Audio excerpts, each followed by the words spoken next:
Hola chicos, buen día a todos. El día de hoy vamos a comenzar con la clase correspondiente a la semana 1 del módulo 4 de su materia de bioquímica. Bien, para entender un poco acerca de los mecanismos de acción de los neurotransmisores, así como de la transmisión sináptica, es necesario abordar un poco de las generalidades del sistema nervioso central y de esta red de comunicación. El sistema nervioso es uno de los más pequeños y, sin embargo, el más complejo de los 11 sistemas corporales. El sistema nervioso es una red altamente organizada de dos tipos de células. Contiene miles de millones de neuronas e incluso la neuroglía.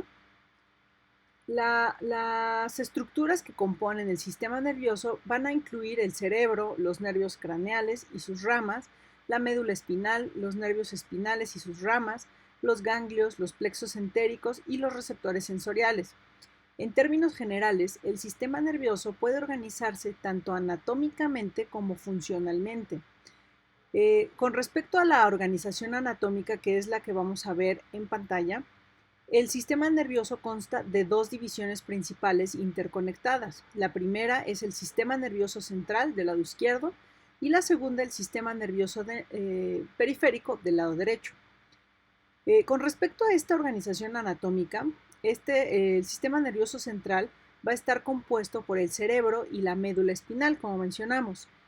El cerebro va a estar encerrado y protegido por el cráneo en la cavidad craneal y contiene alrededor de 85.000 millones de neuronas. La médula espinal está encerrada y protegida por los huesos de la columna vertebral en el canal vertebral y contiene alrededor de 100 millones de neuronas. El cerebro y la médula espinal son continuos entre sí a través del foramen magnum del hueso occipital. El sistema nervioso central procesa muchos tipos diferentes de información sensorial entrante. También va a ser la fuente de pensamientos, emociones, recuerdos. La mayoría de los impulsos nerviosos que van a estimular la contracción de los músculos y la secreción de las glándulas se originan en el sistema nervioso central. Con respecto al sistema nervioso periférico, que lo vemos del lado derecho de pantalla, este va a estar compuesto por todas las estructuras nerviosas fuera del sistema nervioso central. Tal es el caso de los nervios craneales y sus ramas, los nervios espinales, los receptores sensoriales. Estas estructuras entonces van a conectar todas las partes del cuerpo con el sistema nervioso central. Hay dos pares, el derecho y el izquierdo, de nervios craneales, numerados del 1 al 12, emergen de la base del cerebro, que emergen de la base del cerebro. Un nervio es un haz de cientos de miles de axones, que son fibras de células nerviosas, más tejido conectivo asociado y vasos sanguíneos que se encuentran fuera del cerebro y la médula espinal. Bueno, vayamos ahora con la parte de la organización funcional. Con respecto a la organización funcional, el sistema nervioso lleva a cabo una compleja serie de tareas. Le permite sentir varios olores, producir el habla y recordar eventos pasados. También proporciona señales que controlan movimientos corporales, regular el funcionamiento de los órganos internos.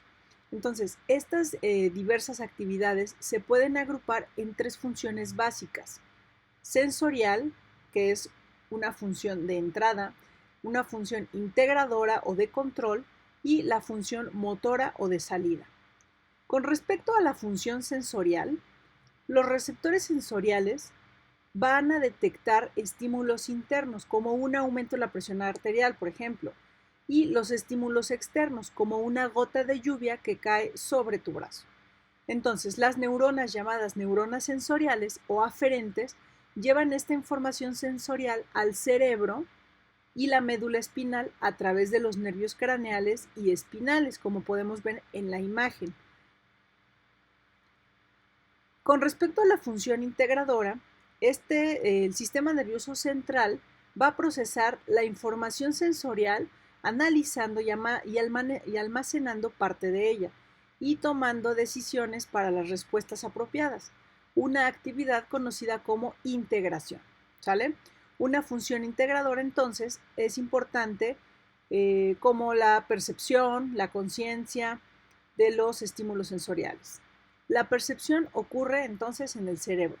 Muchas de las neuronas que participan en la integración son interneuronas, es decir, son neuronas que se interconectan con otras neuronas, con axones que se extienden solo una corta distancia y contactan neuronas cercanas en el cerebro o la médula espinal para configurar las complejas placas de circuito, el sistema nervioso central. La gran mayoría de las neuronas del cuerpo son interneuronas. Estas neuronas entonces van a constituir la mayor parte del sistema nervioso central. Y por último, con respecto a la función motora, una vez que se integra la información sensorial, el sistema nervioso puede provocar una respuesta motora adecuada, como la contracción muscular o la secreción glandular. Las neuronas que cumplen esta función se denominan neuronas motoras o eferentes.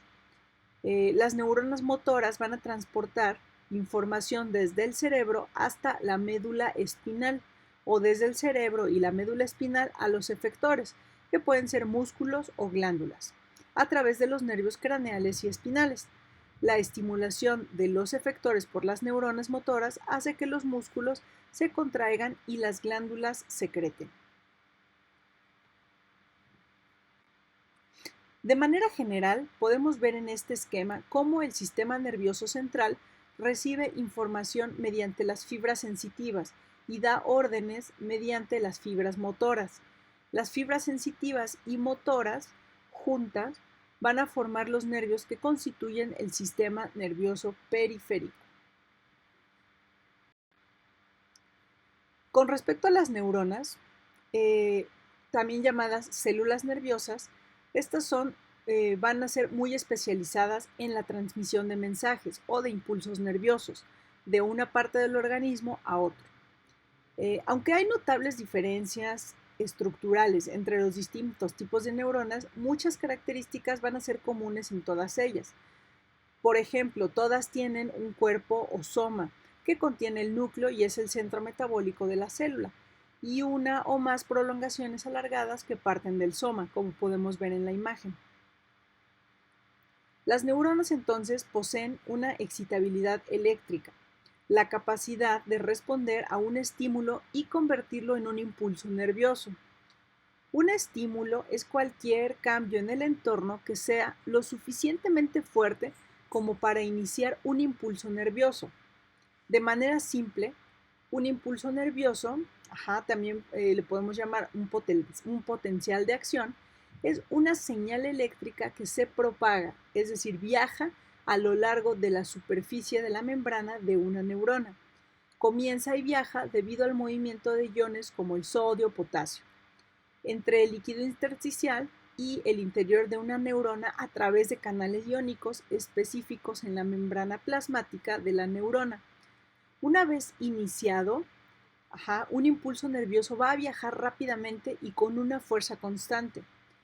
Algunas neuronas son diminutas y propagan impulsos a una distancia corta, menos de 1 milímetro, dentro del sistema nervioso central.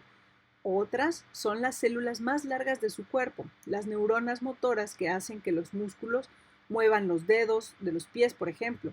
Se extienden desde la región lumbar de la médula espinal, justo por encima del nivel de la cintura, hasta el pie. Algunas neuronas sensoriales son incluso más largas, aquellos que le permiten sentir sensaciones o percibir sensaciones en los dedos de los pies se extienden desde el pie hasta la parte inferior del cerebro. Los impulsos nerviosos van a viajar estas grandes distancias a velocidades rapidísimas, desde 0.5 a 130 metros por segundo. Con respecto a las partes de la neurona, si bien las neuronas tienen una amplia variedad de formas y tamaños, todos comparten un patrón general de diseño, como mencionamos. Una neurona generalmente va a constar de dos partes básicas, el cuerpo celular y un número variable de procesos llamados fibras nerviosas.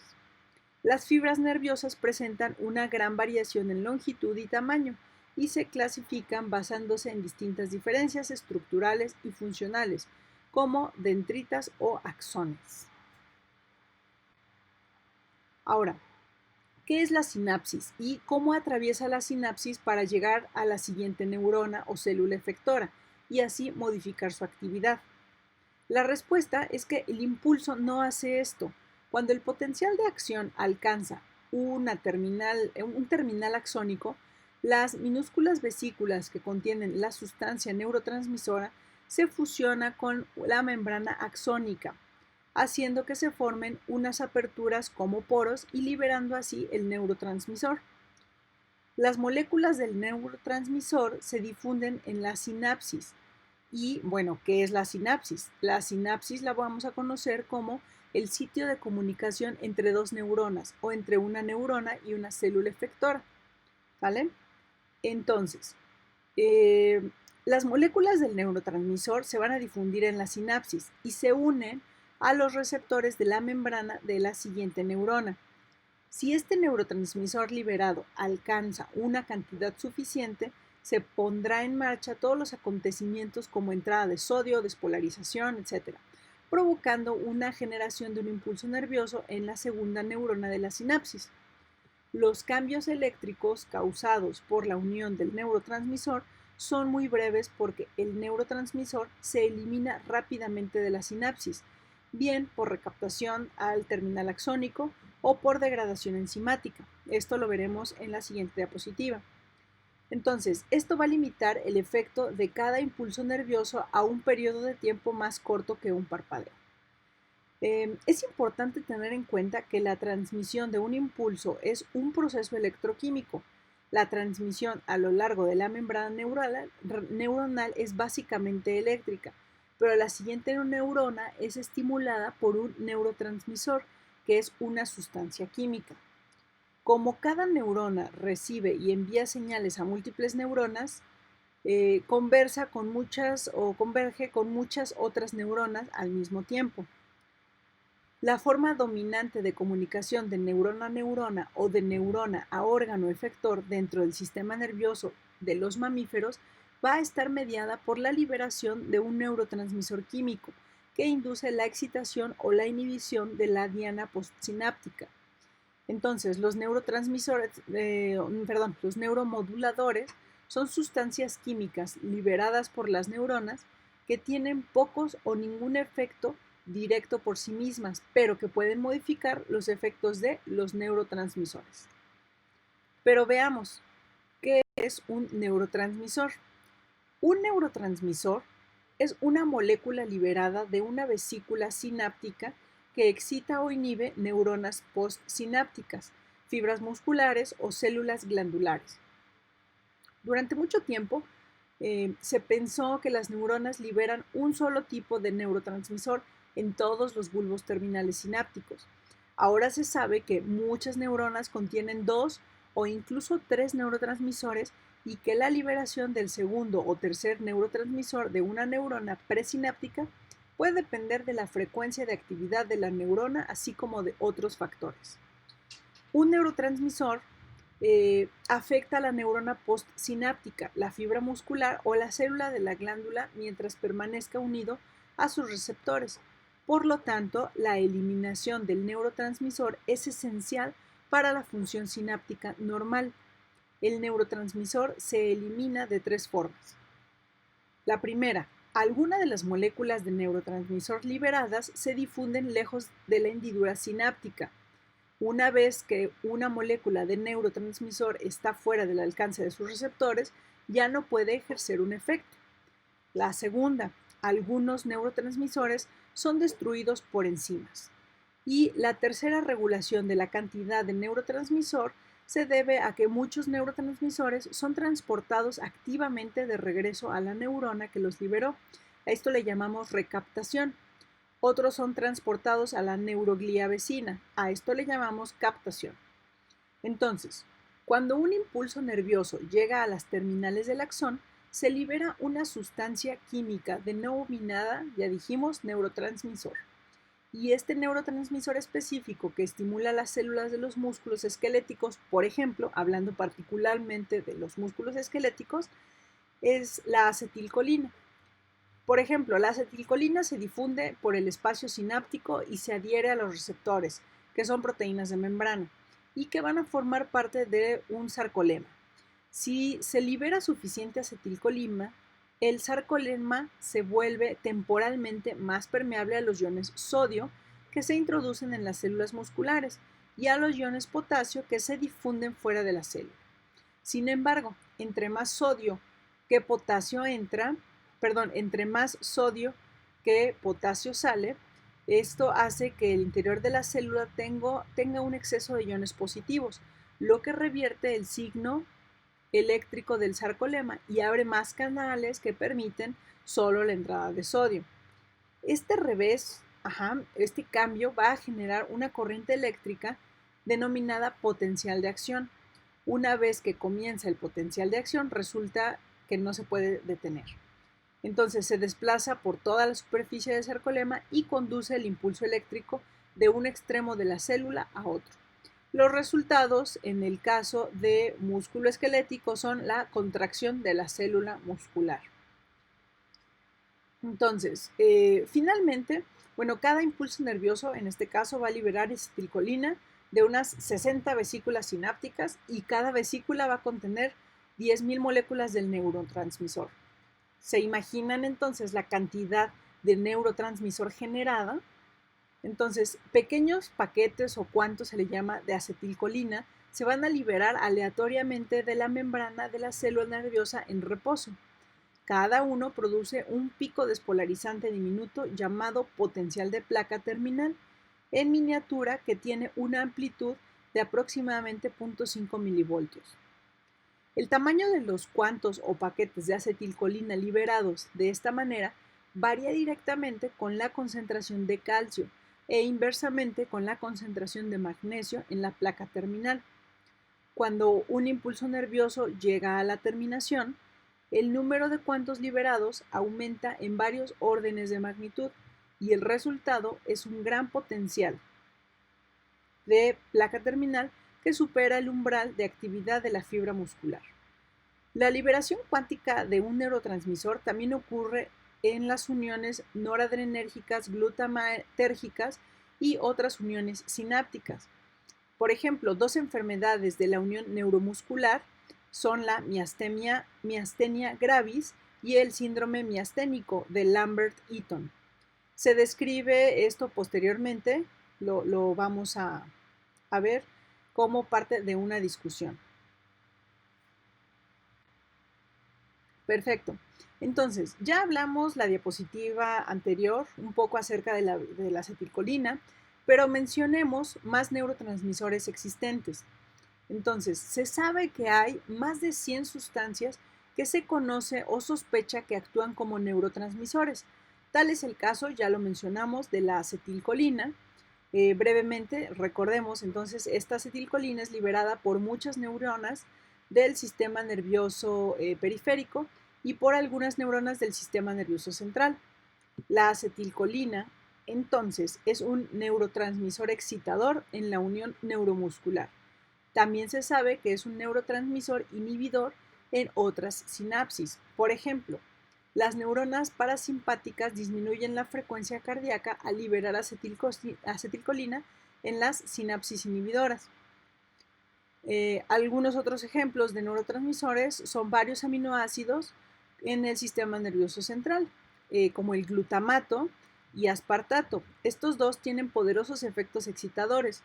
Otros aminoácidos, como el ácido gamma aminobutírico o GABA, son neurotransmisores inhibidores importantes. Por ejemplo, los medicamentos contra la ansiedad, como el diazepam, mejora la acción de este neurotransmisor ácido gamma aminobutírico, GABA. Algunos otros neurotransmisores, por ejemplo, son aminoácidos modificados. ¿Qué quiere decir que son modificados? Que incluyen, por ejemplo, son la norepinefrina, dopamina y serotonina. En el caso de la noradrenalina, juega un papel importante en la excitación, en el despertar del sueño profundo, los sueños y la regulación de este estado de ánimo. Las neuronas cerebrales que contienen el neurotransmisor dopamina van a estar activas durante las respuestas emocionales, los comportamientos adictivos y las experiencias placenteras. Además, las neuronas liberadoras de dopamina van a ayudar a regular las neuronas motoras superiores y finalmente estas afectan el tono del músculo esquelético y algunos otros aspectos del movimiento debido a la contracción de los músculos esqueléticos. Por ejemplo, una forma de esquizofrenia se debe a la acumulación de exceso de dopamina. Por otro lado, se cree que la serotonina, que también es un aminoácido modificado, va a estar involucrada en la percepción sensorial, la regulación de la temperatura, el control del estado de ánimo, el apetito y el inicio del sueño. Los neurotransmisores que consisten en aminoácidos unidos por enlaces peptídicos, se denominarán entonces neuropéptidos, como son las endorfinas, que estos son neuropéptidos que sirven como analgésicos naturales del cuerpo. Otros dos ejemplos de neurotransmisores son el óxido nítrico y monóxido de carbono. Todos estos neurotransmisores los vamos a abordar a partir de la siguiente clase, pero quería comenzar para que tuvieran una idea sobre qué es lo que vamos a hablar.